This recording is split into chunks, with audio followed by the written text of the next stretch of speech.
Mwiriwe neza bakundwa nshuti na bene data muri hano kuri jewe n'umugisha udasanzwe kubana namwe muri kano kanya kugira ngo dusangire umwanya wo kuyaga ku ijambo ry'Imana hamwe no ku mugambi wayo uhwanye n'iki gihe ca nyuma. Muri iri joro dufise icigwa citwa urugendo rw'izuba, ukwezi hamwe n'inyenyeri, arico gituma ngomba gusoma muri Zaburi ya 19 kuva ku murongo wa mbere kugeza ku gatandatu, havuga ngo ijuru ritangaza icubahiro c'Imana, itazanure ryayo rimenyekanisha igikorwa c'intoke zayo. Umurango uvugana n'uwundi murango urudaca, ijoro rimenyesha irindi joro ubwenge. Nta majambo canke ururimi biriho, ijwi ryavyo ntiryumvikana. Umugozi ubigera ushika mw'isi yose, bona amajambo yavyo ku mpera y'isi. Muri ivyo yashingiye izuba ihema, rimeze nk'umukwe asohoka ava mu nzu iwe, rinezerwa nk'umunyenkomezi ryiruka mu nzira yaryo. Riturumbuka riva ku mpera y'ijuru, rikajana inzira ishika ku yindi mpera yaryo. Nta kintu gihishwa indugumba yaryo. Ese Imana ihezagira ubugingo bwacu, ikabuhezagiza ijambo ryayo, ikatwemerera no kuritahura. Urugendo rw'izuba, ukwezi hamwe n'inyenyeri. Murashobora gufata ivyicaro vyanyu. Muri iki gisomwa, umwanditsi wa Zaburi aratwereka ko Imana yashingiye izuba ihema, kandi rimeze nk'umukwe asohoka ava mu nzu iwe, rinezerwa nk'umunyenkomezi ryiruka mu nzira yaryo. Uko niko rero izuba rirasira mu buseruko, rigashika n'iburengerazuba aho risozerera rirangiriza urugendo rwaryo, hanyuma rikagaruka rivuye iburengerazuba rikaja mu buseruko. Rero kugira ngo dutahure runo rugendo rw'izuba, ukwezi hamwe n'inyenyeri ndetse n'ico bishushanya, dutegerezwa kuja mu gitabo c'ivyahishuriwe Yohana, aho Kristo atwereka ngaho izuba, aratwereka n'inyenyeri nazo, kuko ibintu vyo mw'ijuru bishushanya ibintu vyo ngaha kw'isi, kandi bishushanya n'ibintu vyo mu buryo bw'impwemu. Kandi ibintu vyose Imana igiye gukorera kw'isi ivyerekanira kw'ijuru. Nk'akarorero turafise ukuza kwa mbere kwa Kristo, aho abanyabwenge b'amajusi babonye inyenyeri, ariyo yari yaravugishijwe, yari yarahanuwe mu gitabo co guharura. Aho havuga ko inyenyeri izova muri Yakobo, kandi igihe Kristo yavuka Mesiya, inyenyeri cabaye ikimenyetso ngaho cerekana ko Mesiya yari yavukiye ku isi. Kandi baravuze abashakashatsi ko iyo nyenyeri yari yakozwe n'imibumbe runaka, imibumbe yari yakoze umurongo, nuko icivamwo iyo nyenyeri nini, uwo muco munini cane, kubera ko iyo mibumbe yari yagize umurongo, yari yakoze umurongo. Rero icyo cyabaye ikimenyetso cya mesiya mu kuza kwiwe kwa mbere. ni ukuvuga ngo ikimenyetso cy'umwana w'umuntu kiriko cyerekanirwa ku ijuru, ikimenyetso cyo kuza k'umwana w'umuntu aje mu bwoko bw'Heburayo. Guharura igice cya 44 umurongo wa 17 harabuvugishwa buvuga ko muri Yakobo hazova inyenyeri. Rero muri Yakobo ni ukuvuga ngo mu bwoko bw'Heburayo havuye inyenyeri ku ijuru nk'ikimenyetso ishinga intahe y'uko Mesiya yari ari ku isi. Iryo nyenyeri ku ijuru yashushanya Mesiya ku isi. Icyo gituma Kristo mu byeshuro Yohana igice cya 2 umurongo wa 28 avuga ati kandi nzomuha inyenyeri igicibatsi cyo mu gaturuturu. None iyo nyenyeri yo mu gaturuturu ni iki? Mu byeshuro Yohana igice cya 22 umurongo wa 16 haravuga ngo jewe Yesu ntumye umumarayika wanje gushingira intahe mwebwe ibyo ko bw'amashengero. Ni jewe munago w'igishitsi cya Dawidi, ndi umwuzukuruza wiwe, kandi ndi inyenyeri igicibatsi cyo mu gaturuturu. Aha turabona ko Kristo ari inyenyeri icibatsi yo mu gaturuturu, ari we yarungitse marayika wiwe ntumwa. Rero Ibyahishuwe igice cya mbere umurongo reka turabe umurongo wa 13 ukabandanya kugeza ku murongo wa 20 haravuga ngo kandi hagati y'ibyo bitereko ko matara mbona ubusa n'umwana w'umuntu yambaye imyambaro ishika ku birenge, yambaye mu gikiriza umukanda w'izahabu. Aha tumufise nk'umucamanza w'isi yose, yambaye mu gikiriza umukanda w'izahabu, kandi umutwe wiwe n'umushatsi byari byera nk'ubwoya bw'intama y'umweru canke nka sheregi. Ni ukuvuga yuko ngaha tumufise nk'umucamanza w'aho hambere, yambara perike yera. Ngaha rero turamufise umushatsi wiwe wera nk'urubura, nk'uko babikora abacamanza igihe binjira muri sentare, binjira bafise uwo mushatsi wera. Nubwo baba ari abacamanza bakiri bato, ariko bakoresha iyo perike, iyo nkofero yera yatuma baboneka ko ari abantu bakuze buzuye ubumenyi hamwe n'ubwenge n'ubuhanga n'ubunararibonye hamwe n'ubukuru, kugira ngo bace imanza zibereye mu manza canke mu rubanza rwaba rugiye gucibwa. Uko niko rero Kristo nawe aboneka hano muri rino yerekwa ry'Ibyahishuwe. Haravuga ngo n'inyonga ziwe zasa n'imbeya z'umuriro, ibirenge vyiwe byasa n'umuringa w'umwaka kutukujwe n'umuriro, n'ijwi ryiwe ryari rimeze nk'iry'amazi menshi asuma, kandi mu kuboko kwiwe kw'iburyo yari afise inyenyeri indwi. Aha afise inyenyeri indwi mu kuboko kwiwe kw'iburyo, mu kanwa kiwe havamwo inkota ikarishe, mu nyonga hiwe hari hameze nk'izuba iyo ryatse umutari. Aha turafise inyenyeri indwi, turafise n'umwana w'umuntu, mu maso hiwe hasa n'izuba. Ni ukuvuga ko dufise n'izuba hano, ariryo ari Kristo umwe yavuga ati ni jewe muco w'isi. Ndamubonye nikubita imbere y'inyondo ziwe nk'upfuye, maze anshirako ukuboko kw'iburyo ati ntutinye, jewe ndi uwa mbere kandi ndi uw'iherezo, kandi ndi muzima, nari narapfuye, kandi raba mpora ndi muzima ibihe bitazoshira. Amen. Mfise imfunguruzo z'urupfu n'iz'ikuzimu. Nuko wandike ibyo ubonye, n'ibiriho n'ibizoba hanyuma y'ivyo. Ibanga ry'inyenyeri indwi izo umbonanye mu kuboko kwanje kw'iburyo n'ivy'ibitereko ko matara ndwi vy'izahabu. Inyenyeri indwi nibo bamarayika b'ayo mashengero ndwi, ibitereko ko matara ndwi navyo nivyo mashengero ndwi.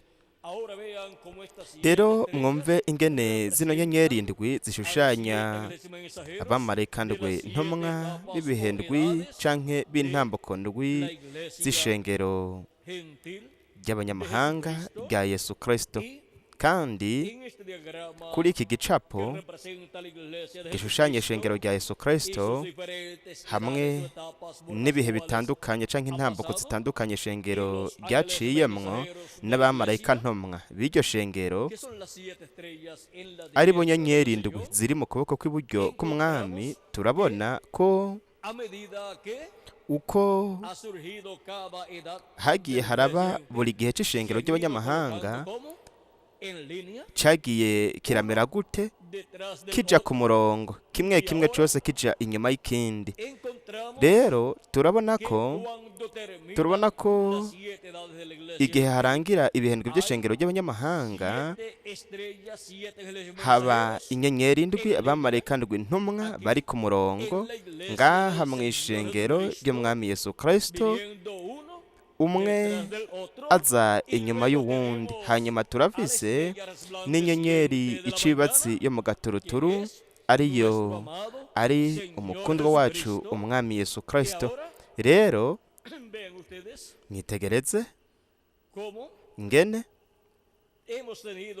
ingene twagize Kristo ashushanijwe muri zino nyenyeri indwi z'ibihendwe by'ishengero ry'abanyamahanga, ari byo byagiye biraja ku murongo. Kandi igihe rero byaja ku murongo, igihe zaja ku murongo zino nyenyeri, turabona yuko ari ca kimenyetso nyene ca kindi b'abanyabwenge b'abamajusi babona hariya bari i Babuloni bariko baritegereza baraba mu gihugu ca Isirayeli. Rero mwitegereze, bobo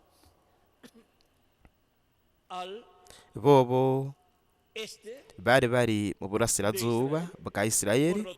Kubw'ivyo rero bobo bari mw'ico kibanza hariya i Babuloni, bo bategerezwa kuraba bagahanga amaso bari ku butaka bw'i Babuloni, bari mu kibanza c'i Babuloni. Murabe ingene bo bategerezwa kwitegereza kugira ngo bashobore kubona izo nyenyeri zari zakoze umurongo, babone ikimenyetso ca Mesiya kw'ijuru. Bo bari ngaha i Babuloni, ari hano igice co mu burasirazuba, bo bari i burasirazuba baraba iburengerazuba, baraba mu gihugu ca Isirayeli. Mu kwitegereza rero mu gihugu ca Isirayeli, bari iburasirazuba bakaraba iburengerazuba, bagashobora kubona ikimenyetso ca Mesiya, ikimenyetso c'umwana w'umuntu kw'ijuru. Bashobora kubona ino nyenyeri kw'ijuru. Rero turabona ko mu kuraba bari muri Isirayeli bakaraba iburengerazuba, baraba bari mu burasirazuba bakaraba iburengerazuba, ku munsi wa nyuma bazobona zino nyenyeri zakoze umurongo, bano bamarayika ntumwa bakoze umurongo, bari ku murongo. Aho rero bazobona inyenyeri icibatsi yo mu gaturuturu iriko irarabagirana, ariyo ari Kristo, inyenyeri icibatsi yo mu gaturuturu. Kandi bazobona ino nyenyeri icibatsi yo mu gaturuturu iriko irarabagirana mu gatondo k'umunsi mushasha w'ikiringo, no mu gihe c'ibuye rikomeza ifuruka, arico gihe co mu gatondo kw'ishengero ry'umwami Yesu Kristo. Kuko izindi nyenyeri indwi zabaye inyenyeri zo mu ntambuko yari ihwanye n'ijoro, ari nayo ntambuko ishengero rya Yesu Kristo ryaciyemwo mu kiringo c'ubuntu. nico gituma mu ntambuko ndwi canke mu bihindwe by'ishengero ry'abanyamahanga turabona ko habaye inyenyeri ndwi mw'ijuru kw'ijuru ryo mu buryo bw'impwemu ry'Imana hagati mw'ishengero rya Yesu Kristo zishushanya Kristo muri buri gihe. Nico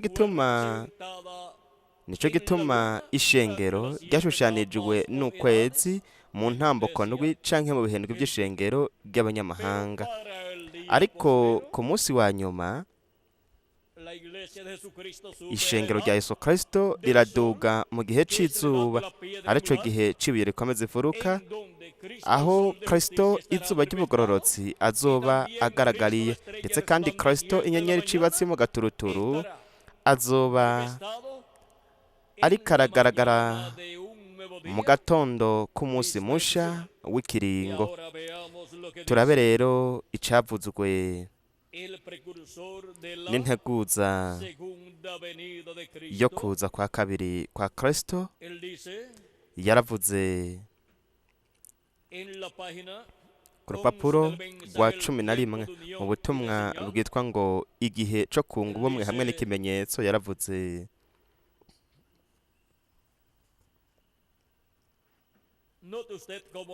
ati nimwumve uko yabigenje, ca kimenyetso c'umuntu w'ubwenge bo barihweje, bobo bari abaheburayo b'amajusi abanyabwenge, bobo ntibari vy'ukuri abiga ivy'inyenyeri b'abahindi, bari abaheburayo kuko bo bari ngaho mw'ico gihugu biga ivy'ubushakashatsi bw'inyenyeri mu kurangiza ivyigwa vyabo. Igihe rero baraba i Yerusalemu bakamenya ko babonye zirya nyenyeri zitatu,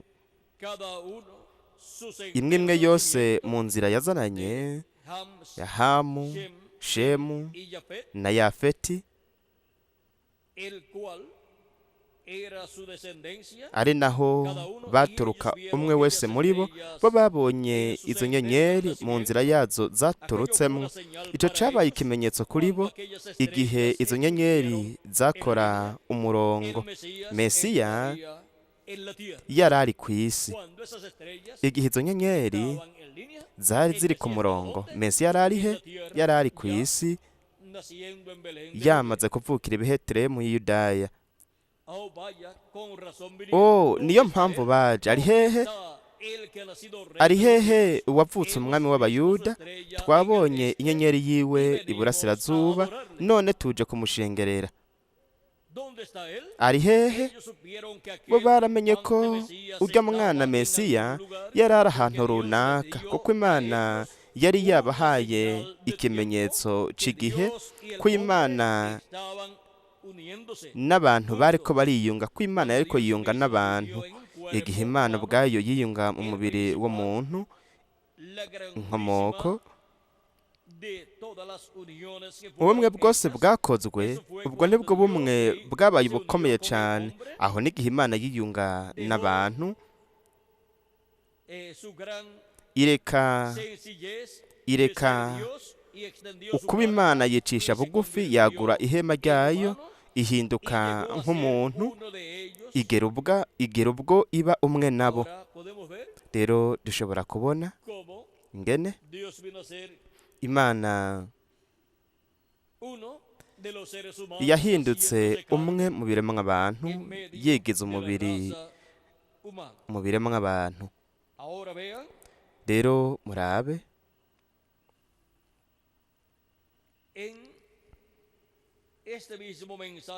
muri buno butumwa nyene turabona ko iki ari ikimenyetso co kuza kwa Mesiya, kino kimenyetso co kw'ijuru. Reka rero turabe ikindi kimenyetso canke kino kimenyetso nyene. Integuza kuza kwa kabiri kwa Kristo yaravuze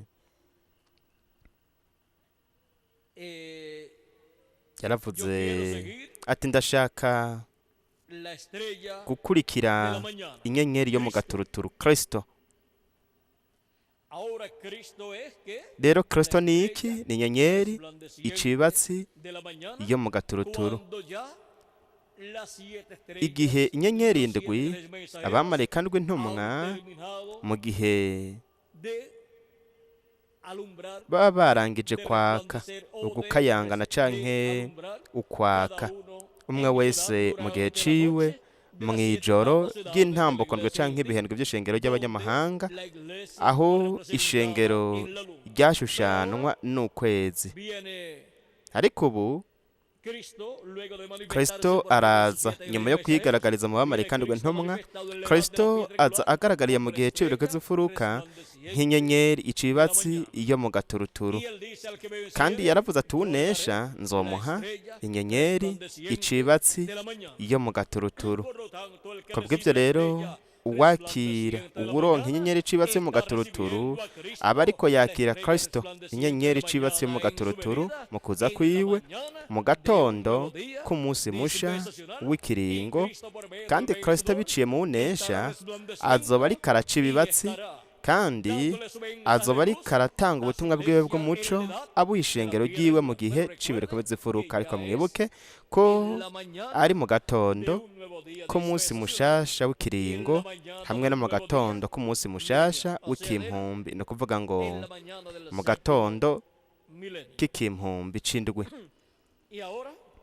Rero agatondo k'ikimpumbi c'indwi si kindi uretse igihe c'umuteramyi wa kane, kuko igihe c'umuteramyi wa kane gihera sizeri kugera saa tatu zo mu gatondo, kandi nico gicugu kimwe rudende kiba ku murango. Mw'ico gicugu, mw'ico gihe c'umuteramyi, inyenyeri irabagirana n'inyenyeri yo mu gaturuturu ishushanya Kristo mu kuza kwiwe ku munsi wa nyuma mu gihe c'ibiruko vy'imfuruka hamwe no mu kiringo c'ubwami no mu kimpumbi c'indwi canke umunsi w'ikimpumbi ari wo munsi wa nyuma imbere y'Imana. Rero murabe ngene mw'ijuru, murabe ngene mw'ijuru Imana yahashushanirije ibintu vyose izokorera kw'isi. Kandi abanyabwenge b'amajusi ababonye inyenyeri kw'ijuru hanyuma kw'isi bararondeye ico iyo nyenyeri yashushanya kw'isi. Yashushanya Mesiya yamaze gushika kw'isi, yavutse nk'uruhinja, nk'umwana. Rero bo ntibagomba kurindira ngo Mesiya atangure ubukozi bwiwe, kuko vyari kuba ngombwa ko barindira hafi imyaka 30 kugira ngo babone Mesiya ariko akorera mu bwoko bw'Abaheburayo. Bo bamubonye imbere yo gutangura ubukozi bwiwe hafi imyaka 30 imbere y'uko atangura ubukozi bwiwe. Abo bamajusi, abo banyabwenge baramubonye kuko babonye ikimenyetso cyo kuza k'umwana w'umuntu kw'ijuru. Babonye ikimenyetso cyo kuza kwa Mesiya, kandi bari banezerewe cyane bahimbawe mu kubona Mesiya, nubwo yari akiri umwana yari afise nk'imyaka 2 y'amavuka igihe bamubona. Rero nitegereze, murabona ko ivyo ari ingirakamaro cyane, kuko ku munsi wa nyuma turafise isezerano yuko ikimenyetso c'umwana w'umuntu kizobonekera kw'ijuru. Kandi ico kimenyetso c'umwana w'umuntu kw'ijuru, mwibuke ko inyenyeri zishushanya intumwa. Kristo nawe yagize inyenyeri indwi, abamarayika ndwi ntumwa, umwe muri buri gihe c'ishengero ry'abanyamahanga mw'ijoro aho ishengero ryariko riraca mu kiringo c'ubuntu. Kandi izo nyenyeri indwi kuba ari abamarayika ndwi ntumwa ni inyenyeri izo we afise mu kuboko kwiwe kw'iburyo.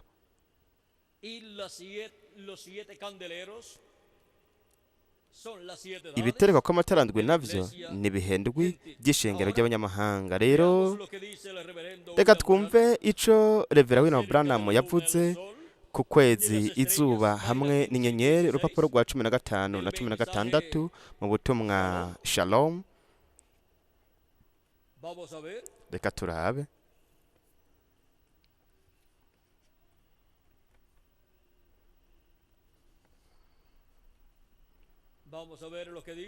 reka twumve ico yavuze.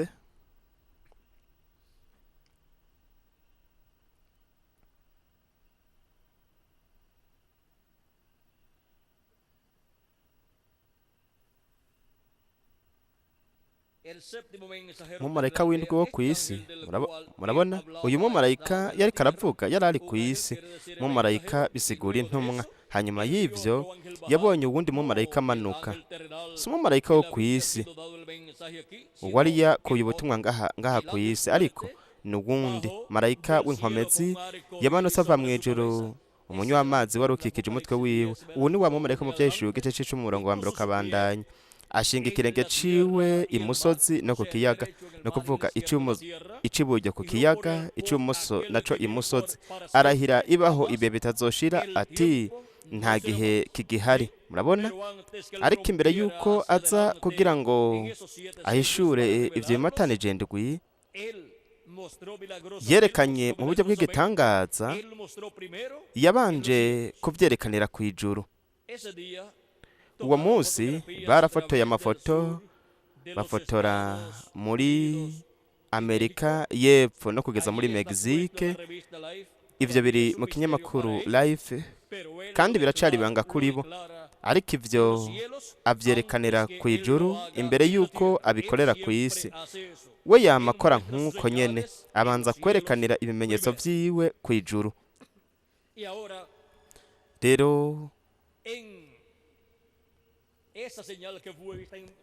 muri iki kimenyetso cabonetse kw'ijuru mu kwa kabiri tariki 28 mu 1933 na cari karavuga hano, ni iki kimenyetso catangajwe mu kinyamakuru Life, ni kuvuga ngo ikinyamakuru ubuzima co muri Amerika ya ruguru, ndetse no mu kinyamakuru Science, kandi harimwo ino foto abamarayika ndwi ntumwa, inyenyeri indwi zo mu bihe ndwi vy'ishengero, ndetse kandi harimwo n'inyenyeri icibatse mu gaturuturu. Ariwe marayika aratandukanye n'abandi, ari Kristo, marayika w'isezerano, marayika w'inkomezi amanuka ava mw'ijuru yambaye igicu, nk'uko bivugwa mu vyahishuwe igice c'10 umurongo wa mbere ukabandanya. Umunywa w'amazi nawo uri hejuru y'umutwe wiwe, mu maso yiwe hasa nk'izuba, kandi ni wa wundi nyene umwe agaragara muri Matayo igice ca 24 umurongo wa 30 na 31, umwe umukundwa wacu mwami Yesu Kristo yavugako, aho Kristo, reka turabe, yatubwiye ati mbona ikimenyetso c'umwana w'umuntu kizobonekera kw'ijuru, niho amoko yose yo mw'isi azoboroga. Bazobona umwana w'umuntu aja mu bicu vyo kw'ijuru, ari n'ububasha n'ubwiza bwinshi. Umwana w'umuntu marayika yaratandukanye n'abandi mu bamarayika bari hano. Aha hari abamarayika ndwi ntumwa bari mu mibiri yabo ya teofaniya, hari na marayika yaratandukanye n'abandi, ari marayika w'uhoraho, marayika w'isezerano, ari nawe ari Yesu Kristo ubwiwe mu mubiri wiwe wa teofaniya, kandi niwe mu marayika ashushanya umushatsi wera w'umwami muri iki gicu. Igicu cari cashushanije, cari cacapuye mu maso h'umwami. Aha rero yari yambitswe igitsibo n'abamarayika ndwi ntumwa, marayika aratandukanye n'abandi, yari yimitswe nk'umwami w'abami n'uganza abaganza. Rero muri bano bamarayika bose bari hano muri kino gicu, hashushanirijwe abagize ishengero ry'umwami Yesu Kristo bose, bo mu ntamboko ndwi canke ibendwe vy'ishengero ry'abanyamahanga, n'abo mu gihe c'ibuye rikomeza ifuruka. Abatoranijwe bo mu bihe ndwi bashushanijwe, bahagarariwe n'abamarayika ndwi ntumwa b'ibihe ndwi vy'ishengero. Abatoranijwe bo ku munsi wa nyuma nabo bahagarariwe na marayika yaratandukanye n'abandi, hariwe marayika afise ikimatanije c'indwi.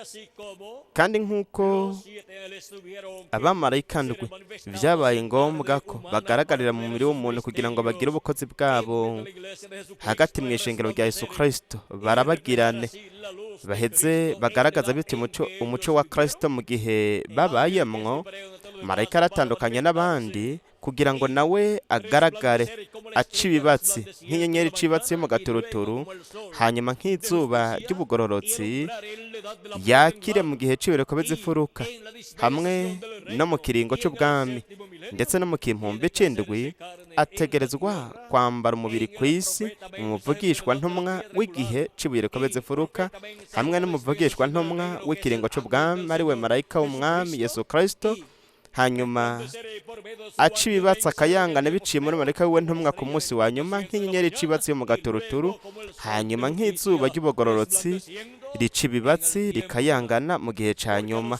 Kuko abo baha izina ryanje izuba ry'ubugororotsi rizobarasira rifise ugukiza mu mababa yaryo. Nkibuke ko ari ukugaragara kwa Kristo marayika w'isezerano, marayika w'uhoraho, ari we aza uva mu ntamba kuja mu yindi, uva no mu gihe uja mu kindi, aca mu bibanza byose kugeza ashitse no mu gihe cy'ibiruko bizifuruka. Dushobora kubona rero urugendo rwa marayika w'uhoraho, marayika w'isezerano, ari we mukundwa wacu umwami Yesu Kristo muri mpwemu yera, agaragaye biciye muri buri mumarayika ntumwa uva mu gihe uja mu kindi, hanyuma akagaragarira mu gihe cy'ibiruko bizifuruka biciye muri marayika we ntumwa nk'inyenyeri icibatsi yo mu gaturuturu, hanyuma nk'izuba ry'ubugororotsi ku munsi wa nyuma arico kimpumbi c'indwi, aho isi izokuzura ubumenyi bw'icubahiro c'uhoraho nk'uko amazi abugereye mu kiyaga. Abantu bazokuzura ubumenyi bwo kuza kwa Kristo nk'inyenyeri icibatsi yo mu gaturuturu, nk'izuba ry'ubugororotsi rirashe ku munsi wa nyuma, no kuvuga ngo mu kimpumbi c'indwi, hamwe no mu kiringo c'ubwami n'igihe c'ibiruko bizifuruka, mu kugaragara kwiwe agaragariye muri marayika we ntumwa. Ariko marayika we ntumwa ntabwo ari umwami Yesu Kristo we gusa, ni igikoresho Kristo azokoresha muri uko kwigaragaza k'ububasha kwa Kristo nk'inyenyeri icibatsi yo mu gaturuturu, ndetse kandi nk'izuba ry'ubugororotsi ku munsi wa nyuma. Rero murabe ingene kuno kugaragara kwa Kristo ku munsi wa nyuma niko kugaragara gukomeye cyane mu kundi kugaragara kose kwabayeho, kandi guhwanye gushushanwa n'igihe cyo ku murango, kandi ni mu gicugu ca kane, kugira ngo kumurikire ikimpumbi c'indwi cose. Rero tubandanye dusoma, haravuga ngo ndetse no muri zodiyake, sigomba kugaruka kwigisha ivya zodiyake, ariko nshaka kubereka gusa ko ijuru ritangaza ivyo. Muri zodiyake turabona mwa wa mugwi w'inyenyeri, turabona ko yavuze, turabona ko yatangaje Bibiliya yose mwa wa mugwi wa zodiyake canke inyenyeri. Aho rero niho ahera ya shusho ya mbere nyene muri zodiyake ni inkumi, ishusho ya nyuma muri zodiyake ni intambwe. Vyerekana ko Yesu bwa mbere azoza ku isi biciye mu nkumi, azoza inshuro ya kabiri nk'intare yo mu muryango wa Yuda. Kandi murumva ko ivyo byose biri mu nyenyeri, muri wa mugwi w'inyenyeri. Murabona, we aca mw'ifi zigenda zinyurana zihurirana. Imbere yaho ni iki gihe ca kanseri turiko turabamwo uno munsi, kandi ijuru ivyo rirabitangaza. Hepfo gato naho haravuga ngo kuri runo rupapuro nyene rwa 15 mu gitabo canke mu butumwa Shalom, akarongo ka 68 haravuga ngo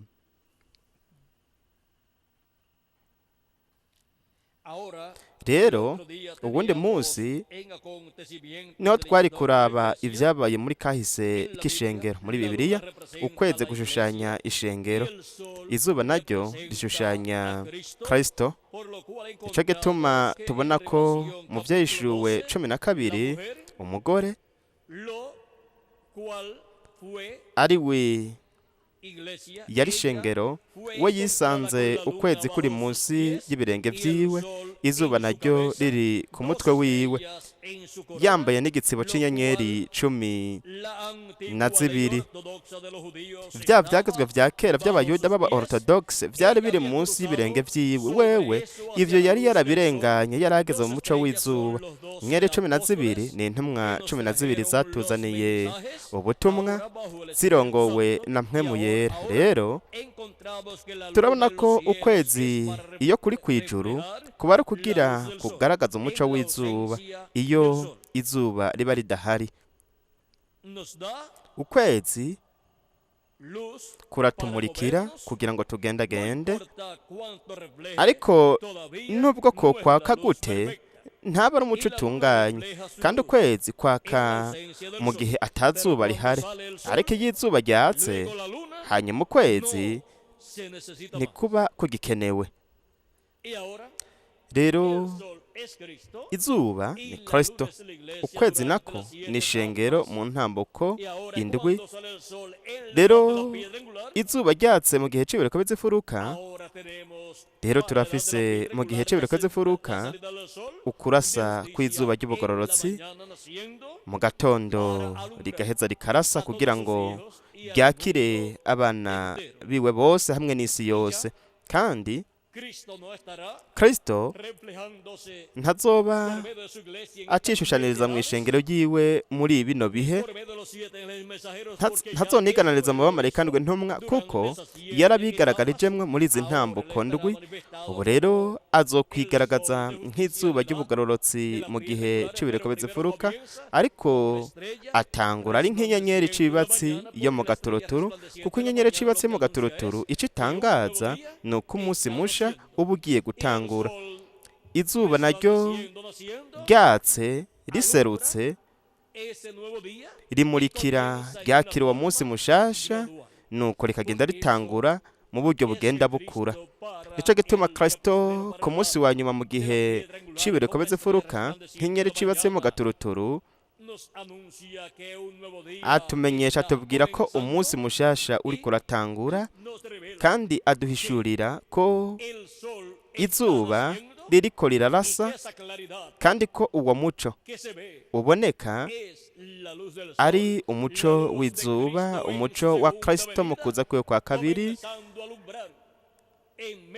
ugatangura kwakira mu biremwa abantu. Hanyuma izuba rirashe rigatangura gutanga umuco waryo. Uwo muco ari wo muco w'ijambo ryiwe rihishuwe, ni umuco utuma ibiremwa abantu byose mu nganje y'imyaka 1000 umuco uzobamurikira, kandi bazokuzura ubumenyi bw'umugambi w'Imana wose uhwanye n'igihe c'ibireko bizifuruka, arico gihe gihoraho, hamwe n'ikiringo c'ubwami, arico kiringo kizoganza ikimpumbi c'indwi cose. Aho rero Kristo muri ico kiringo c'indwi, ikiringo c'ubwami, no kuwo munsi w'indwi w'ikimpumbi, arico kimpumbi c'indwi, hari nawo munsi wa nyuma kandi imbere y'Imana, kuko umunsi w'imbere y'Imana ni nk'imyaka 1000 ku biremwa abantu. Mwitegereze Kristo izuba ry'ubugororotsi mu kuza kwiwe aje kw'ishengero ryiwe ku munsi wa nyuma, mu kugaragara kwiwe agaragariye muri marayika we ntumwa, atwakira amurikira ubugingo bwacu, akatumurikishiriza umuco wiwe, uguhishurirwa kwiwe kuri uno munsi wa nyuma. Rero murabe ingene uno muco, umuco wa Kristo, Kristo izuba, ingene atumurikira akaduha uguhishurirwa kose dukeneye kugira ngo duhindurwe, tuzamurwa, duha ukwizera, uguhishurirwa kwizamurwa, uguhishurirwa ko kuza kwiwe, uguhishurirwa ko kuza kwa kabiri kwa Kristo nk'inyenyeri c'ibibatsi yo mu gaturuturu, ndetse kandi nk'izuba ry'ubugororotsi rikayanganye ku munsi mushasha w'ikiringo, rirasiye ku munsi mushasha w'ikiringo. Rero iyo izuba riserutse ntabwo haba hagikenewe ukwezi kugira ngo kwake, kuko umuco w'ukwezi ntabwo ari umuco utunganye. ukwezi koko gusa kwerekana izuba mu ijoro, ariko ku murango nubwo ukwezi kuboneka ni kuba kuri ko kuraka. ni nka wewe nko gufata agatoroshi canke itara ku murango ukagerageza kumurikisha ku gatoroshi, nta na kimwe uwo muco woba umaze, kuko hoba hariho umuco mwinshi woba uri kuraka, umuco w'izuba. kandi umuco w'izuba umaze kwaka, hanyuma ukwezi ntikuba kugikenewe. uyu munsi naho ishengero ririko riragaragaza umuco w'umwana w'Imana adahari. ishengero ryerekana umuco, kuko yaravuze ngo hasigaye igihe gito kandi ab'isi ntibazoba bakimbona, ariko mweho muzombona kuko nzobana namwe ndetse mbe muri mwebwe kugeza ku iherezo ry'igihe. ibikorwa nkora, imico yagaragaje, kandi nta muco uhaba kiretse biciye mu ijambo ry'Imana. ni ukuvuga ko iyo ijambo ry'Imana ryasezeranijwe rya buri gihe, iyo ryambaye umubiri muri marayika ntumwa, aho tuca tugira umuco w'ico gihe. Kristo umuco w'isi yigaragaje biciye mu ntumwa y'ico gihe. kubw'ivyo rero, ijambo ryasezeranywe muri ico gihe riba ryambaye umubiri mu ntumwa y'ico gihe, kandi iyo abantu bakiriye ubwo butumwa muri ico gihe, ijambo riba ryambaye umubiri mu bantu b'ico gihe. uko niko rero ijambo ryambara umubiri muri buri gihe. habandanya havuga, iryo zuba ni ijambo ry'Imana. ubwa mbere na mbere Imana yavuze iti ntihabeho umuco, kandi igihe ukugaragara kw'ijambo ry'Imana, igihe ijambo ry'Imana ryagaragazwa, habayeho umuco. ubwa mbere Imana yarabivuze, hanyuma iyo bitaba naho, n'ubu rero nta muco uba urabaho. ariko igihe yabivuga hanyuma bikagaragara, bigashingirwa intahe, ni ukuvuga ngo bigashitswa, igihe byashitswa, ijambo ryayo rirashingirwa intahe, umuco waciye ugaragara. kandi ubwo nibwo buryo bumwe rudende bishobora gukorwamwo uyu munsi, n'igihe ijambo rishingiwe intahe, ijambo ryanditswe ry'Imana ryemejwe rishingiwe intahe, hanyuma rica ryerekana umuco. ni ukuvuga ngo ijambo rishingiwe intahe ni ijambo ry'Imana ryasezeranijwe ririko rirashitswa. iyo rishikijwe, aho haba hari ijambo rishingiwe intahe rihindutse ukuri muri ico gihe, biciye mu kugaragara kwa Kristo muri mpwemu yera, agaragariye muri marayika ntumwa w'iyo ntambuko w'ico gihe. hanyuma rica ryerekana umuco, ni umugabane umwe. igice kimwe kiba cakije canke kizimije muri buri gihe, canke muri buri gihe, ni ukuvuga itara ryaka iyo Kristo aje akagaragarira muri marayika ntumwa wa buri gihe, kuko marayika ntumwa wa buri gihe ni urutambi rwakijwe na Kristo mpwemu yera ku itara, ku gihe, ku itara ry'ico gitereko kw'amatara. aho rero haba umuco kuri iryo tara, muri iyo ntambuko y'ishengero. uko niko rero ishengero naryo rigira umuco muri buri gihe. uko niko ukwezi kugira umuco muri buri gihe. rero ku munsi wa nyuma, ijambo ryasezeranijwe ku munsi wa nyuma rirashingirwa intahe rigashitswa, kandi haza umuco w'igihe c'ibireko bizifuruka, ari wo nk'uko Kristo muri buri gihe yabaye mu ntumwa ya buri gihe, ni Kristo mu gihe c'ibireko bizifuruka, mu ntumwa y'igihe c'ibireko bizifuruka, ari we marayika w'umwami Yesu Kristo. habandanya havuga ngo ijambo ryiwe rirashingirwa intahe, umuco waraje uragaragara. kandi ubwo nibwo buryo bumwe rudende bishobora gukorwamwo no munsi, n'igihe ijambo ryemejwe, ijambo ryanditse ry'Imana rishingiwe intahe, hanyuma rica ryerekana umuco. rero tubandanye, haravuga ngo turabisanga mu bihe by'ishengero, turabisanga mu bihe by'ishengero ryo mu isezerano rya kera, igihe cyose haba igihe cyo kugaragara k'urugendo kanaka, hariho umuvugishwa yacaza ku isi, kandi ijambo ryaza kumuvugishwa nawe iryo jambo akarihindura ukuri. Igihe yaza muri buri gihe cyo mu isezerano rya kera, mu ntambuko ihwanye na buri gihe cy'ishengero ry'abaheburayo mu byagezwe, aho hatse umuco wa buri kimwe muri ibyo bihe byo mu isezerano rya kera. Cyo gituma Yesu yavuga kuri Yohana umubatizi, akavuga ko we yari umuco wakira mu kibanza kiri mw'umwijima. Aravuga ngo namwe mushaka kugendera mu muco wiwe, kuko Yohana umubatizi kuba muri we harimo kugaragara kwa mpwemu w'Imana mu gihe c'indwi c'ishengero ry'abaheburayo mu byagezwe. Igihe mpwemu w'Imana yaza akagaragara muri Yohana umubatizi, aho hariho umuco wakije w'igihe c'indwi c'ishengero ry'abaheburayo, tukosore ishengero ry'abaheburayo mu byagezwe.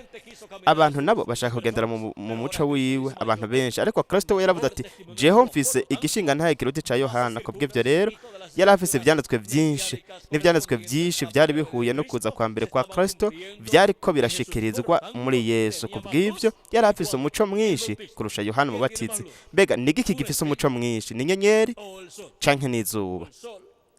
Izuba niryo rifise umuco mwinshi kurusha inyenyeri.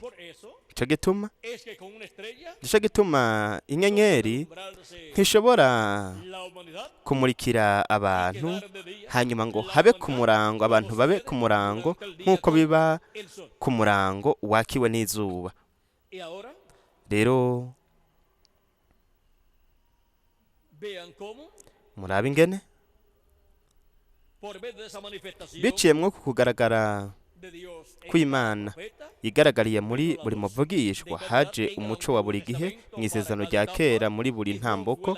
Kandi Yohana yabaye umuco wa nyuma ku ishengero ry'abaheburayo mu byagezwe, no kuvuga ngo mu bwoko bw'abaheburayo mu byagezwe. Hanyuma haje izuba ry'ubugororotsi, nico gituma yashobora kuvuga ati ni jewe muco w'isi, kandi uwunkurikira ntazogendera mu mwijima, ariko azogira umuco w'ubugingo.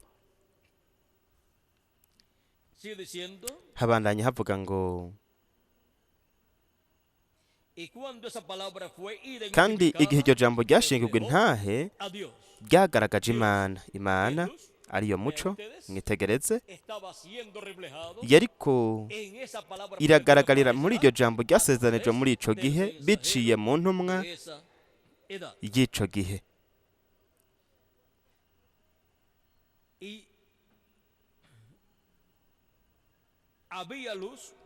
Kandi hariho umuco, hariho n'igihe. Hariho umuco, hariho umuco, kandi uko niko umuco uza uno munsi. Nibiciye muki? Biciye mu ijambo ryasezerano ry'Imana, mu vy'Imana yasezeranye, isezerana mu gihe cacu. Nk'uko umuco wa buri gihe kwabaye gushitswa kw'ivy'Imana yasezeranye muri buri gihe, arivyo vyashikijwe biciye mu kugaragara kwa Kristo, umuco w'isi, biciye mu ntumwa ya buri gihe. Rero dushobora kubona rino banga rikomeye cyane ry'umuco, Kristo ariko aragaragara muri iki gihe cya nyuma. No ku rupapuro rwa 20 na 22 katurabe.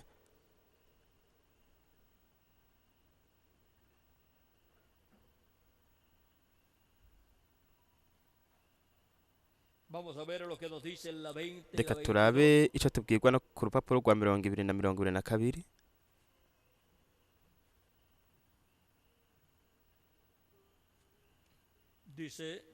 Haravuga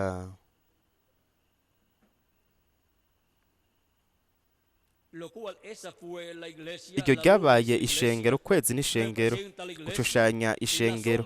Igitutu c'isi kiritambika n'igitutu c'ivyo kw'isi, igitutu c'ibintu byose byo ku isi. Ishengero ry'isi gitambitse kugira ngo rizibire umuco wose wa Bibiliya. Isi nayo yinjiye mu byo gutanga umuco, kumurika. Murabitahura? Isi yitambitse imbere y'umuco w'ukwezi, izibira izuba. Umuco w'ukwezi umenga kwari ko kumurikira isi, wahindutse umwijima. Rero reka turabe.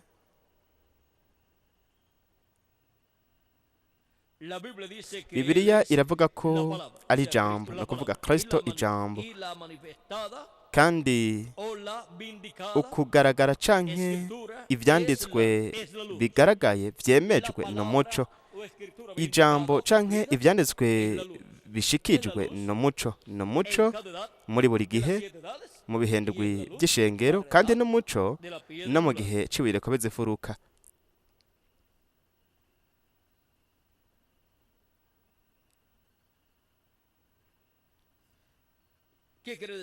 Bishatse kuvuga iki? Imana yaratanguye gutandukanya umuco n'umwijima. Murabona, umwijima iwushira inyuma nk'uko yabikoze mu itanguriro, kugira ngo yerekane umutwenzi w'umunsi mushasha, w'uno munsi w'indwi w'ikimpumbi canke umunsi wa nyuma. Ibihe by'ishengero biriko birayoyoka, biriko birahera. None dusigaranye iki?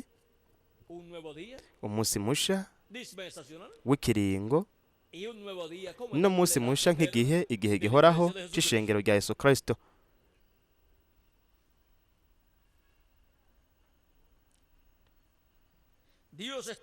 Imana iriko yirukana umwijima iwegeraniriza ahantu runaka. Itegerezwa kubikora kugira ngo itesha agaciro, aho rero aca atangura kudondagura, gusigura ibintu byinshi. Rero reka turaba, aravuga ngo umwijima w'umuzimagiza, uguhumishwa kwa Isirayeli kwatumye abanyamahanga baronka umuco. Ubu naho uguhumishwa kw'abanyamahanga gutuma Isirayeli nayo ironka umuco. Ni ukuvuga ngo kugira ngo Isirayeli ivuke, ni nko ku murango hamwe n'ijoro. Mu kibanza kimwe haba hari umwijima, ahandi hari umuco, hanyuma umuco uca wimukira mu kindi kibanza. Nuko rero ukwezi kubaye nk'uko yakugize, umwijima w'isi wozibira umuco wako. Habandanya haravuga ngo ishengero ririko riritegura. Ishengero rimaze igihe ryitegura, n'isaha ry'izamurwa, kuko umwijima uriko uraza ku banyamahanga. Umutwenzi nawo vuba uzobandurira mu Bayuda. Niki kizotangura ku Bayuda? Ni igitondo c'umunsi mushasha w'ikiringo, n'igitondo c'ikimpumbi c'indwi. Izuba ryaragiye kuva mu buseruka kugeza iburengerazuba, natwe turi iburengerazuba. Umuco ushobora gukora ikintu kimwe gusa, gusubira mu buseruko mu rundi ruhande. Kandi umuco ari wo Kristo azogaruka iburasirazuba mu bwoko bw'Eheburayo, biciye mu bukozi bwa Mose na Eliya muri marayika w'umwami Yesu Kristo. Rero hepfo gato ku rupapuro rwa 20 haravuga ngo umuco ni iki? Ni ijambo rivuzwe ry'Imana rigashingirwa intahe. Hanze y'ivyo nta muco haba. Murabona, mwebwe ntimwoshobora kumurikishiriza isi mukoresheje agakoroboyi, agatoroshi. Imurikirwa n'ijambo ry'Imana ryagaragaye, umwana. Aha dushobora kubona rino banga. rero mwitegereze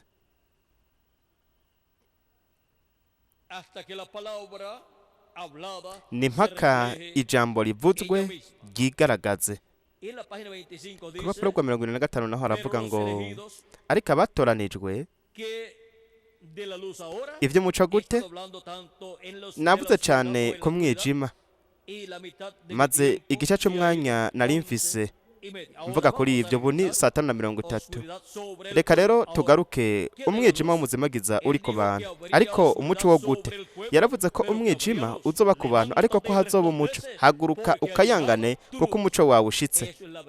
Uko no kuza kwa Kristo, nk'uko yaje muri buri gihe, mu ntumwa ya buri gihe, aza mu gihe cy'ibiruka bizifuruka no mu kiringo cy'ubwami, muri marayika wiwe intumwa. Ni umuco Kristo, marayika w'isezerano. Ni gute hashobora kuba umwijima n'umuco? Bitegerezwa kuba bitandukanye, kandi ni ikintu kimwe gusa kibitandukanye. Ijambo rigaragajwe rirabitandukanya. N'igihe kibitandukanya ni ijambo rigaragajwe. Ijambo rihindutse umubiri mu ntumwa muri buri gihe niryo ritandukanya umuco n'umwijima. None nigiki kibitandukanya ku munsi wa nyuma kigatandukanya umuco n'umwijima? Ni ijambo rigaragajwe, Kristo jambo muri marayika we ntumwa.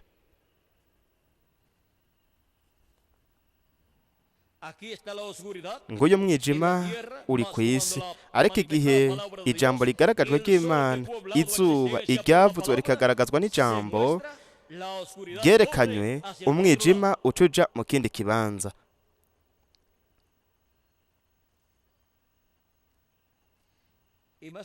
Hepfo gato ngaha nyene ku rupapuro rwa 25 haravuga ngo umwijima kuri iri hanga. Ariko hepfo gato haravuga ngo ubu rero ndabwira ishengero nti shalom, amahoro y'Imana, amahoro. Buri muheburayo wese w'ukuri iyo ahuye n'uwundi avuga gute? Avuga gute? Shalom. Mu yandi majambo ni mwaramutse, Imana ibane nawe. Amahoro y'Imana abane nawe, ni mwaramutse. Ni gute? Umunsi uri kuraseruka, uri kuratangura shengero, n'umwijima uri ku bantu, ariko ni bwakeye ku ishengero. Kristo ariko araseruka muri twebwe. Shalom, amahoro. Aleluya, shalom. Iyo tubonye umwijima uje, umwijima w'imbere y'uko umunsi utangura, tumenya yuko inyenyeri yo mu gaturuturu ibiri ngaho kugira ngo itangurire kurasa kw'izuba. N'igihe inyenyeri yo mu gaturuturu yaka, buri gihe haba umwijima mwinshi mu minota mike imbere y'uko umunsi utangura. Umwijima uraza, ukwezi kurareka kwaka, umwijima uza kugira buce, uza bugira buce. Nuko umuco uba uri kurahinda umwijima, ariko inyenyeri mu gaturuturu icirasa ikavuga iti mwaramutse, shalom. Uwo ni wari muri twebwe, ijambo ryiwe ririko rirashingirwa intahe. Shalom. Umunsi uhambaye cyane ugiye gutangura, igihe igitondo kizotangura neza, kigatangura burundu, kikaboneka igihe abo yatoranije bazokoranira mu rugo rwiwe hariya mu ijuru. Igihe azohamagara hariya nzobayo, amazina yacu ari mu gitabo, tuzoba hariya. Shalom, mwaramutse, amahoro abane namwe. Umwijima uriko uratandukana n'umuco. Aha arabandanya avuga ku bintu byose byasezeranijwe.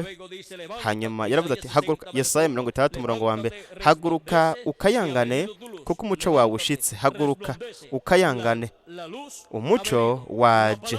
Ijambo umuco rirashingirwa intahe, kandi umuco ushingiwe intahe, kandi ijambo ry'Imana, kugira ngo ubone Imana igaragariye mu isezerano ryayo ry'umuco wo ku munsi, canke ijambo ritanzwe muri iki gihe. Aha turabonye kuno kugaragara k'umuco. Naho ku rupapuro rwa 32 turabe ibivugwa mu butumwa Shalom.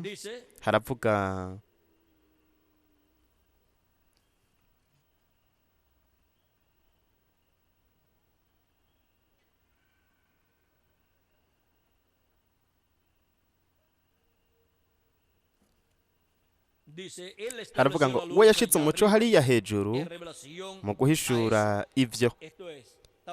Aho areka avuga kuri ibi hano mu kwa kabiri tariki 18 mu 1963 ku guhishurirwa kw'ibi ni kuvuga ngo uguhishurirwa ko kuza kwa Kristo ari hagati mu ishengero ry'iyo mu gihe cy'ibiruka bizifuruka, kugira ngo awereka abo mw'isi igihe yarungika bamarayika ndwi kugira ngo ahishure intumwa ndwi zari ziri ngaho, yerekane n'ivyagizwe ibanga buri mumarayika yaza buri munsi agahishura amabanga Ruteri yasigaje n'ayo Wesley yaretse n'ayo abapanekoti baretse, byose bishushanirijwe ngaho. Biba byose by'ishengero bishushanizwe ngaho mu bamarayika ndwi ntumwa hamwe n'ivy'izo ntumwa zazanye, ndetse n'igihe cy'ibiruka bizifuruka naco nyene gishushanirijwe ngaha muri marayika aratandukanye n'abandi. Ariko murabe ndetse n'ishusho n'ingero ya Grand Shalom Yehova JVHU. Mu bundi busobanuro haravuga ngo yehe we he. Murabona ibyo byose byari biri hehe ngaho, kuko ni marayika biseze marayika uhoraho hamwe n'izina rihoraho ry'Imana. Yehe we he birihe muri marayika uhoraho, marayika w'isezerano. Kubw'ibyo rero aho hari ko hagaragarira izina rihoraho ry'Imana. Ninde yari arifise? Ni marayika yaratandukanye n'abandi. Murabona neza neza yabishize ku ijuru. Aha turabonye rino banga rikomeye cyane. Habananye havuga hati rino jambo yarasezeranye ko azogaruka. Aleluya. Iryo jambo rizoshingirwa intahe. Ijambo ryasezeranye ry'Imana turirindiriye imyaka 2000. Azoza hageze. Ntimunanigwe, azoba hano, azoza nkuko yagiye ashingira intahe ijambo ryiwe muri buri gihe. Ibihe by'ishengero vyerekana ivyo nyene, ukwihishura k'umwami wacu biciye mu butumwa bw'indwi.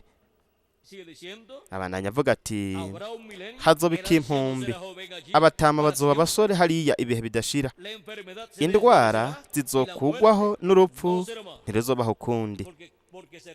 Kuko tuzobiki? Kuko tuzohindurwa twebwe bakiri bazima, abavuye mu mubiri nabo bazozuka bari mu mibiri ihoraho. Abandanya havuga ku rupapuro rwa 33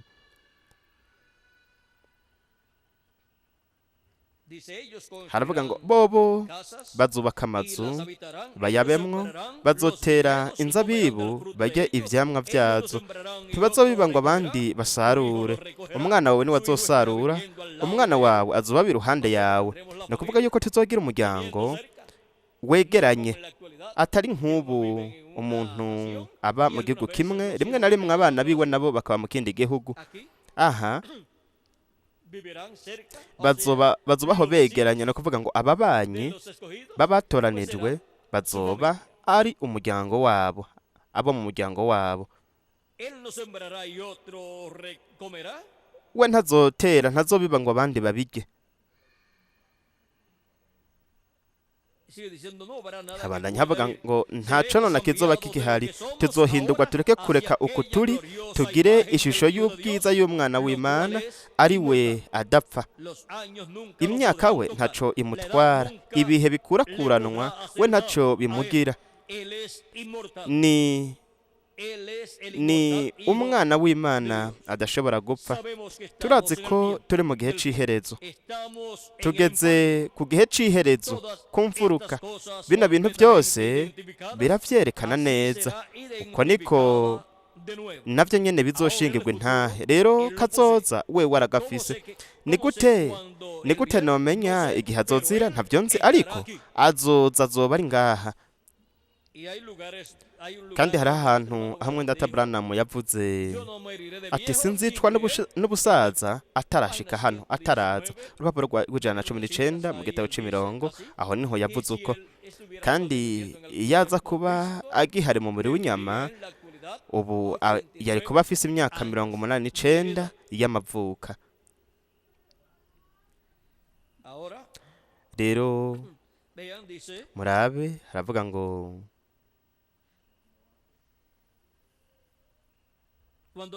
mbega ni ryari ivyifuzo vy'umutima w'umuntu kugira beho, hanyuma ibitaro, abaganga, ababaga, amarira n'imibabaro, ni ryari bizohera kugira ngo haze ubwami bw'ubwiza bw'imyaka 1000 bwa Yesu bw'amahoro bwa Shalom? Bizoba ryari ntavyo nzi. Yaravuze ko azoza, sinzi igihe azobikorera, ariko ijambo ryiwe rizokwemezwa igihe izuba ry'ubugororotsi rizorasa rifise ugukiza amababa yaryo. Ku byo gukira indwara navyo ntazoba ari ugukira indwara zisanzwe nk'uko muvyiyumvira, nko kuvuga ko umuntu agwaye hanyuma agakira. Ivyo nivyo we ariko arakora ubu nk'ishusho, ariko ivyaremwe byose bizohindurwa. Uyu mubiri upfa uzokwambara ukudapfa. Abageze kino gihe gishaje kizohinduka gito. Azoba ari iki? Azoba agakiza kuzuye gakwiye, ntawe uzongera kugwara ukundi. Mu mubiri musha uzamana amagara meza ibihe byose. Haravuga ngo ndiko nitegereza ndaba ku gutangura ko munsi, aho ijambo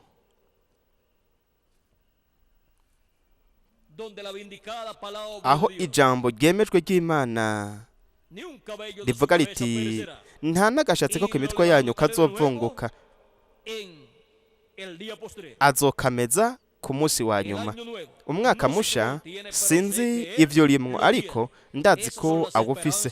Ivyo nivyo vyizigiro vy'umwaka musha mfise.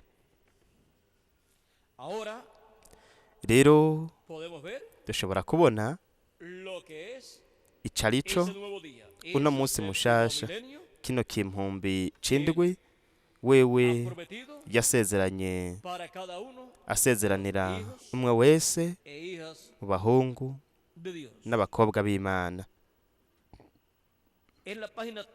Ku rupapuro rwa 30 mu gitabo citwa ngo urugamba rukomeye cane rutigeze kugwanwa, naho aratubwira ku bijanye n'inyenyeri yo mu gaturuturu,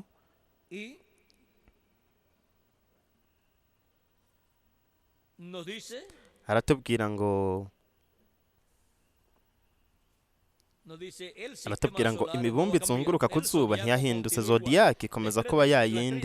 Inyenyeri yo mu gaturuturu irasira mu kibanza cayo ku mwanya buri gitondo, nk'uko yabigize ku nshuro ya mbere igihe isi yaremwa. Inyenyeri yo ku mugoroba nayo nyene ifata umwanya wayo. Ni nako biri no ku zindi nyenyeri zose. Wa mugwi w'inyenyeri zitiriwe idubu rito ziri mu mwanya wazo neza neza aho zategerezwa kuba. Inyenyeri yo kuri pole yo ku mfuruka nayo irashikamye, ntiyigera inyiganyiga. Byose bizungurukira kuri iyo nyenyeri kuko iri hagati na hagati mu isanzure. Kandi iyo nyenyeri ni Kristo. Ni ukuvuga ko ishushanya Kristo. Rero mwitegereze ingene Imana itubwira muri ubu buryo. Turabubonaho ibivugwa ku izuba ryo mu gaturuturu. Urupapuro rwa 13 mu gitabo mu butumwa bwitwa ngo imibabaro yo kuramukwa, ku rupapuro rwa 13.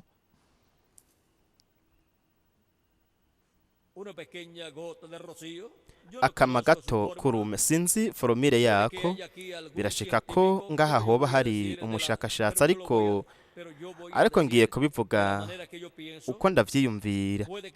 Birashoboka ko yoba ari imyuka yo mu kirere yiyegeranya mw'ijoro hanyuma ikagwa ku isi. Imaze gukoroka rero, aho ako kama gaca kavuka mw'ijoro, ariko mu gatondo kagumaho gakanye, gaca ibibatsi kari kw'ibabi ry'icatsi canke kari ku mugozi banikirako impuzu. Ariko reka izuba ryake urabe. Murabona ingene gaca kaba keza, gaca gakayangana kakarabagirana. Kubera iki? Kuko kaba kazi ko uwo muco w'izuba uca ugasubiza aho kari kari ubwa mbere. Uko nako bimeze ku bagabo n'abagore ba mpwemu w'Imana. Hari ikintu kiri iruhande yabo, iyo umuco uturasiyeko turanezerwa kuko tumenya ko dusubiye aho twaturutse, mu gikiriza c'Imana. Ushobora kuzura umunezero iyo izuba rikurasiyeko, kuko umenya ko usubiye iyo wavuye, mu rugo rwande, mu rugo rwa Data wo mw'ijuru. Aho rero dushobora kubona ico iyo nyenyeri yo mu gaturuturu ikora. Aho dushobora kubona ko umuco w'izuba urashe umuritse, ukwizera ko guhindurwa no kuzamurwa kuraza kugira ngo hanyuma atujane mu mazimana y'ubukwe bw'umwagazi w'intama. Nico gituma ari ingirakamaro cyane gutahura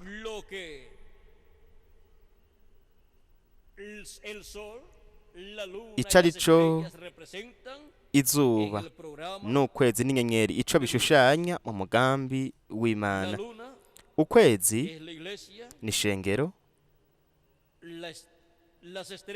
inyenyeri nazo ni abamarikanirwa intumwa, inyenyeri yo mu gaturuturu nayo ni Kristo muri marayika w'intumwa mu gihe cibuye rikomeza imfuruka. Abamarikanirwa nabo ni ishusho n'ingero rya Kristo aje ku munsi wa nyuma muri marayika w'intumwa. Nk'uko abavugishwa mu isezerano rya kera babaye ishusho n'ingero, igitutu co kuza kwa mbere kwa Kristo, ndetse kandi muri bo hashushanirijwe ukuza kwa kabiri kwa Kristo. Nico gituma igihe umuvugishwa akagaragara ariko arakora, abantu baba ariko baraba mu gitutu co kuza k'umwami, kuko bo bari ishusho n'ingero, igitutu co kuza k'umwami.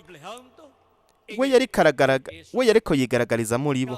Nico gituma buri ntumwa mu gihe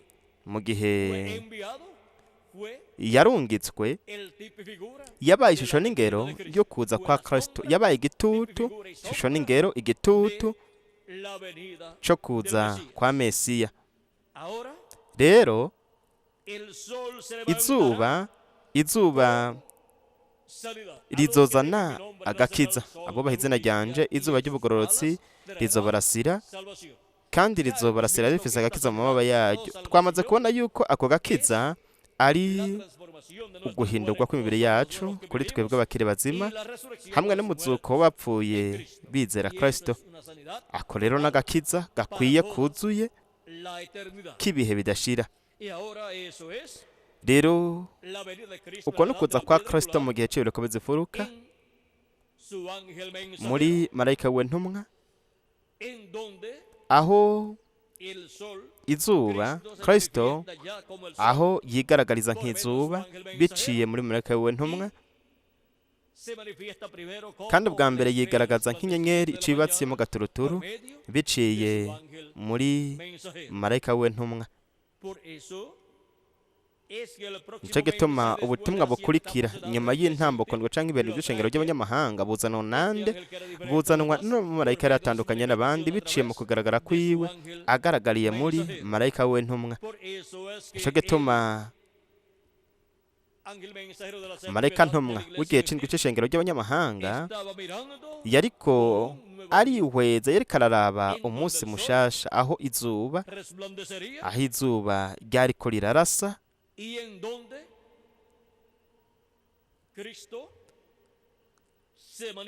ni naho Kristo kandi yari kwigaragariza biciye muri marayika we ntumwa.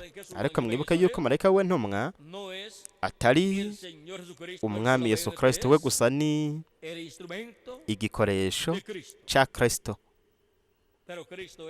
Ariko Kristo ni inyenyeri icibibatse mu gaturuturu, kandi n'izuba ry'ubugororotsi, kandi niwazanira agakiza ishengero ryiwe, kandi ako gakiza n'umuzuko w'abapfuye bizera Kristo, hamwe no guhindurwa kwa twebwe abakiri bazima. Rero reka turabe ikintu hano mu butumwa bwitwa ati izuba ryamaze kurasa. Hari ikintu hano ngirakamaro cyane, ico tutoshobora kureka ngo kiduce hejuru, ico tutoshobora kwirengagiza, kuko aha aratubwira mwendata Branham aratubwira inkuru y'umusore yashatse kuja kuroba ari kumwe n'umuntu akuze w'umurovyi yari afise ubunararibonye. Mwitegereze, aravuga nuko rero uwo murovyi yari akiri umwiga, ni ukuvuga ngo umurovyi akiri muto, we yagiye kuroba baca barazimira, barindiriye ko buca, ni ukuvuga ngo bazimiye igihe bwari bwije. Mwe murabizi, aho rero ntibari bacumva ijwi ry'inkengeri. Uwo murovyi aca araranduka umutima, yarihebuye uwo musore w'umurovyi, aravuga ati erega twazimiriye mu kiyaga. Ni ukuvuga ko yariko abwira wa muntu amenyereye kuroba, wa muntu akuze. Aravuga ati yewe yari yihebuye, yagize ubwoba. None uwo murovyi akuze yamubwiye gute?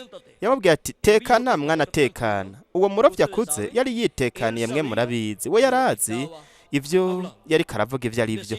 Yaravuze ati werindira gusa izuba ryake, turaza kubona aho turi.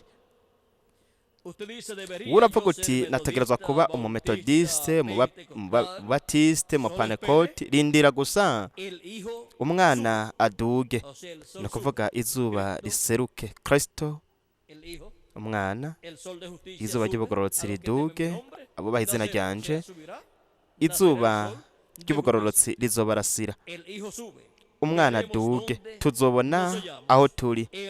Wewe ni jambo, rindira mpakubonye ijambo rigaragajwe ririko rirarasira ku rubuto, umukama uzungujwe, tuzobona aho turi.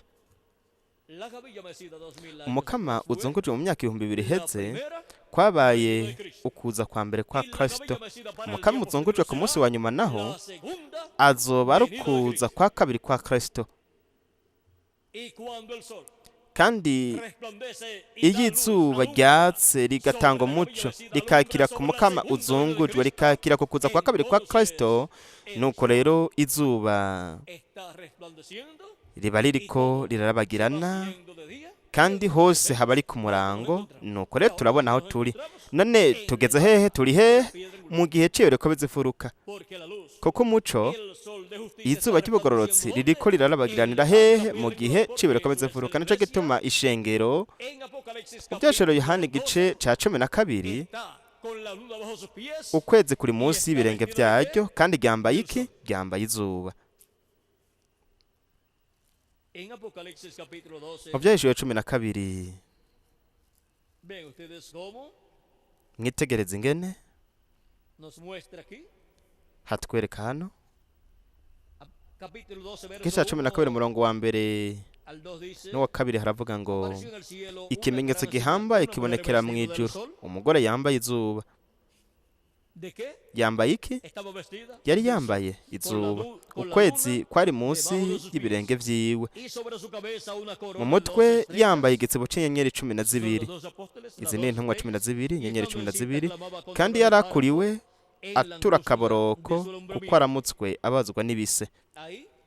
Aha mwitegereze, turafise ukwezi ariko ari ishengero, ryabaye ishengero ryo mu isezerano rya kera, kandi n'ishengero mu isezerano risha.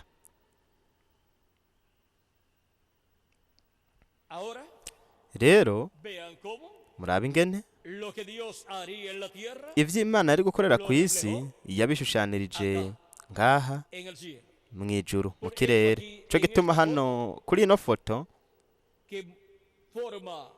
iyi foto yari yacapuye mu maso h'umwami, hacapuwe n'abamarayika ndwi ntumwa y'ibintu by'ishengero, na marayika yaratandukanye n'abandi, ari nawe ashushanya umushatsi wera w'umwami. Hano aha turafise ugukayangana mu maso hiwe, hariko haca ibibatsi hakayangana nk'izuba, kandi aha turafise ikimenyetso c'umwana w'umuntu kw'ijuru. Kuva iyo tariki ukabandanya, turabona yuko amahanga yamye yicuza cyane, bamye bagira ibibazo byinshi kuva iyo tariki ukabandanya. Rero kuva mu 1963 kugeza ubu, mbega tumaze kumara imyaka ingahe? Imyaka 35. Imyaka 35. Rero mwitegereze, igihe abanyabwenge abamajusi babona ikimenyetso cy'umwana w'umuntu kw'ijuru kugira ngo Yesu avuke, hanyuma hatevye imyaka hafi 30 kugira ngo atangure ubukozi bwiwe. Ariko ubu mwitegereze ingene ikimenyetso c'umwana w'umuntu cabonekeye kw'ijuru, kandi Kristo yaravuze ngo ntihazotuma abamarayika biwe n'ijuru rirenga inzamba begeranirize hamwe abatoranijwe. Ninde arungika abamarayika biwe? Ni marayika aratandukanye n'abandi.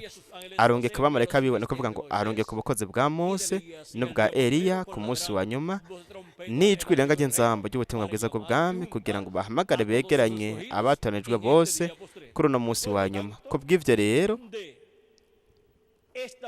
kuva iyo tariki ukabandanya, ubukozi bw'abamarayika b'umwana w'umuntu, ubukozi bwa Mose na Eliya bwari kuba buriko buragaragarira ngaha ku isi, kandi bwari kuba buri mu gikorwa gihuye n'umurimo uhwanye n'umunsi wa nyuma, kugira ngo bahamagare begeranye abatoranijwe n'Imana bose, bahamagarire mu gihe gishasha ndetse no mu kiringo gishasha.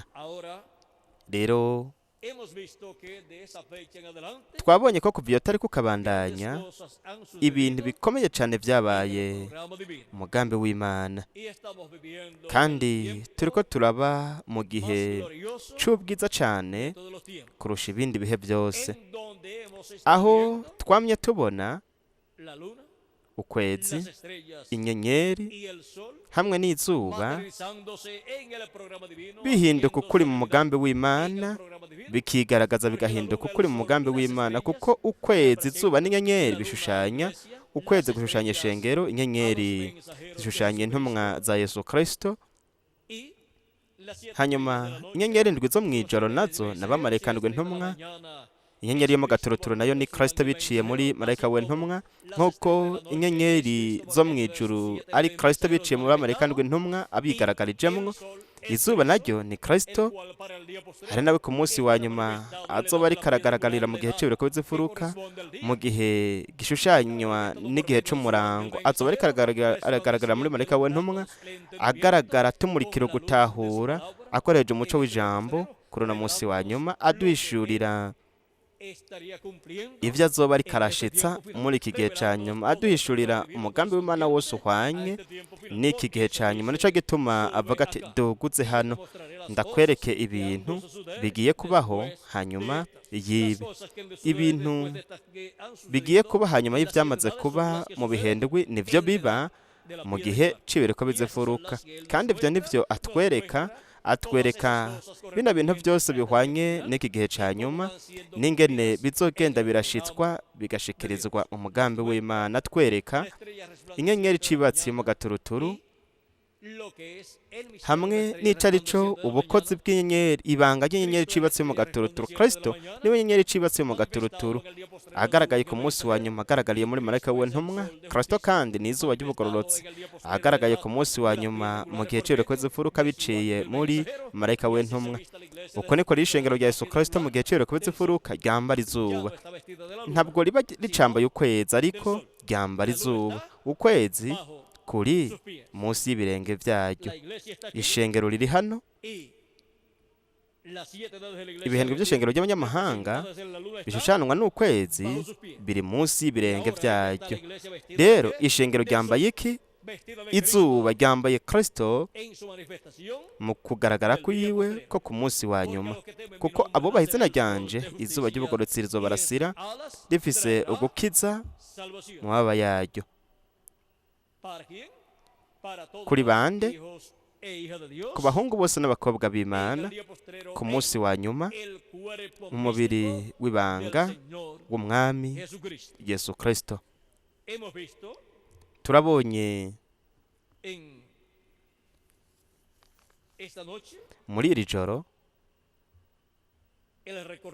turabonye urugendo rw'izuba, ukwezi hamwe n'inyenyeri, kandi izuba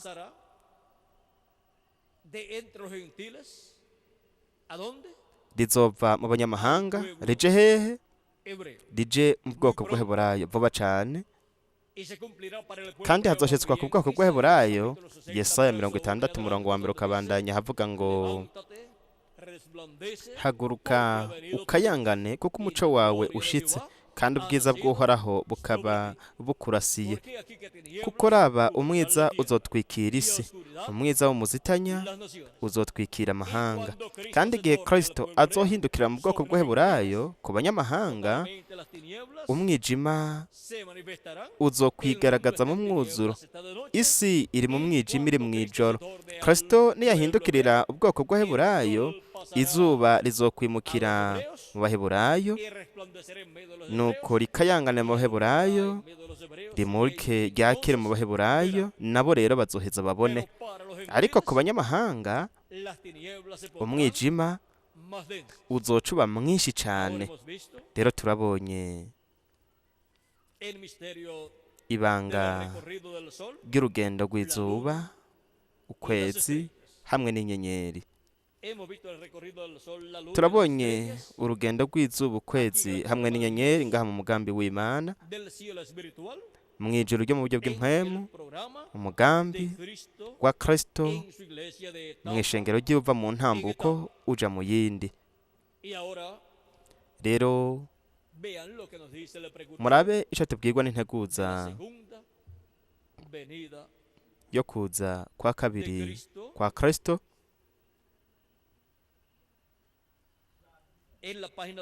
Ku rupapuro rw'amajana 266 mu gitabo c'ibihe vy'ishengero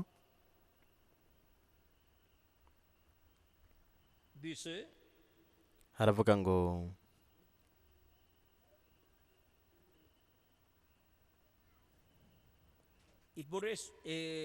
aravuga ngo n'ibigihe kimwe hoba harabayeho abantu bipfuza isezerano ry'igihugu kitari mu ijoro, babaye abantu bo mu gihe c'umwijima. nico gituma mpwemu ariko abasezeranira inyenyeri yo mu gaturuturu, ariko arababwira yuko inyenyeri nkuru Yesu uba mu muco ata muntu n'umwe ashobora gushikamwo mu bwami buzoza, ko azobakira biciye mu kugaragara kwiwe ahibereye.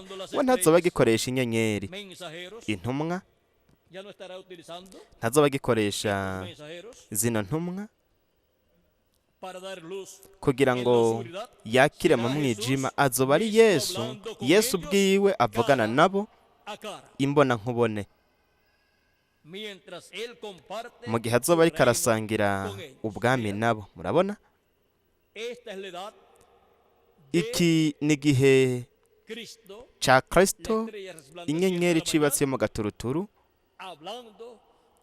avugana n'ishengero ryiwe n'abana biwe imbona nkubone, abihishurira nabo bakabona ko ari Kristo, yihisha akihishura ku munsi wa nyuma mu gihe cy'urugozi furuka biciye muri marayika wiwe ntumwa. n'inyenyeri yo mu gaturuturu niyo iboneka iyo umuco w'izuba utanguye kwaka. izuba ryacu niryaza Yesu, ntihazoba hagikenewe izindi ntumwa.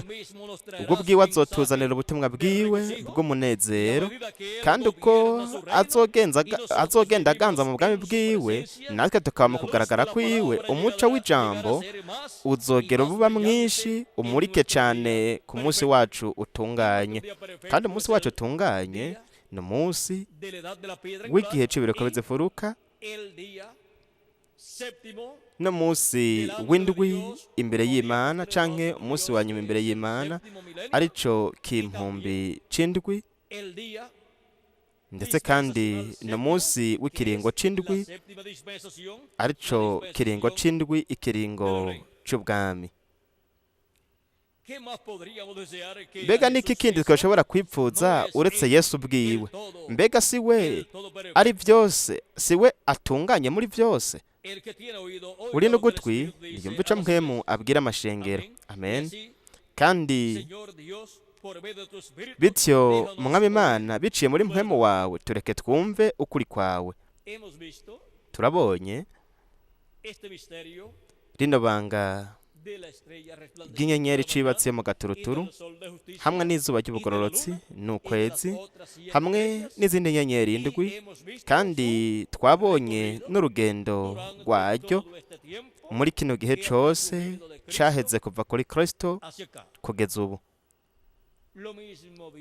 ibyo nyene yarabibonye kandi byishushaniriza muri Yozefu na bene se na se na nyina, igihe yabona inyenyeri 11, akabona n'izuba hamwe n'ukwezi vyikubita imbere yiwe. none ni inyenyeri zingahe ziri ngaho? Yozefu yabonye 11, ariko wewe wihweje ubona zingahe? wewe ubona 12, kuko Yozefu yari kabona 11, kuko we ni inyenyeri nkuru, inyenyeri iruta izo zindi zose. kandi mu nyenyeri zose zihari mu ishengero rya Yesu Kristo, turavye amaja hepfo mu bihendwe by'ishengero tubona inyenyeri indwi, ariko turavye no mu gihe c'ibireko bizifuruka turabona inyenyeri icibatse mu gaturuturu. nuko rero ni inyenyeri zingahe? inyenyeri 8, harimwo n'inyenyeri icibatse yo mu gaturuturu, ari Kristo bwiwe mu kwihishura kwiwe canke kugaragara kwiwe mu gihe cibuye rikomeze ifuruka. uwunesha nzomuha inyenyeri yo mu gaturuturu, kandi unesha ku munsi wa nyuma ni intumwa y'igihe c'ibireko bizifuruka, kuko izindi ntumwa ntiyazihaye inyenyeri yo mu gaturuturu, ariko yabahaye inyenyeri ihwanye na buri gihe. rero turabonye rino banga ry'urugendo rw'izuba, ukwezi hamwe n'inyenyeri. None ni bangahe, ni bande bazi aho turi, aho tugeze, aho twisanze? Turi mu gihe c'ibiri komeza ifuruka. Kubera iki? Kuko nk'uko wa mutama, wa wundi amenyereye kuroba, yabwiye wa musore uwashaka kuba umurovyi, yamubwiye ati reka izuba ryake, hanyuma turaza kubona aho tugeze, aho turi. Izuba ry'ubugororotsi naryo ryararashe mu gihe c'ibiri komeza ifuruka. Nico gituma tuzi aho turi, aho tugeze. Mu rugendo rw'izuba, ukwezi hamwe n'inyenyeri, dushobora kubona aho twebwe turi n'ahari ishengero muri runo rugendo rw'izuba, ukwezi hamwe n'inyenyeri. Kuri jewe ryari ibakwe ridasanzwe ku bana namwe muri iri joro, ndabashingira intahe y'urugendo rw'izuba, ukwezi hamwe n'inyenyeri. Kandi turabonye igituma izuba riza ku munsi wa nyuma, rije kugira ngo ritujane twese, riduhe ukwizera kuduhesha guhindurwa no kuzamurwa, tujanwe mu rugo kwa Data wo mw'ijuru mazima n'ubukwe bw'umwagazi w'intama, mu rugendo rw'izuba, ukwezi hamwe n'inyenyeri. Yesu imigisha ya Yesu Kristo, izuba ry'ubugororotsi hamwe n'inyenyeri cibatse mu gaturuturu, esobe bakuri mwebwe mwese no kuri jewe nanje, kandi vuba huzura igitigiri c'abatonejwe n'Imana. Vuba abapfuye bizera Kristo bazuke bari mu mibiri ihoraho, natwe bakiri bazima duhindurwe mu izina rihoraho ry'umwami Yesu Kristo. Amen kandi amen. Ni vyiza. Ese Imana ibanaze nyakubahezagira mwese, mubandanye mugira ijoro ryuzuye imigisha y'umukundwa wacu umwami Yesu Kristo, kandi tuzobonana Imana niyabishaka hirya y'ejo, no kuvuga ngo kuw'Imana mu gikorane co kuw'Imana. N'ejo kuwa gatandatu nzoba ndahari mu bikorane bibiri, mu co gwaruka ndetse no mu gikorane c'intwari canke abagabo n'abagore b'abakozi. Sinzi umugabane wa mbere, igice ca mbere ni umugabane w'abakozi b'Imana, aho naho nyene nzoba ndahari. Nuko rero no kuw'Imana tuzoba turiko turabona ivyigwa bibiri ngirakamaro cane. Mu gatondo igikorwa c'umwagazi w'intama hamwe n'igikorwa c'intare. Saa 9 zo ku mugoroba naho tuzobona uburongozi bw'inuma hamwe no gukomera kw'inkukuma. Reka turabe n'ayo mabanga y'igikorwa c'umwagazi w'intama ndetse n'igikorwa c'intare ndetse n'uburongozi bw'inuma hamwe no gukomera kw'inkukuma, kuko mwitegereze ingene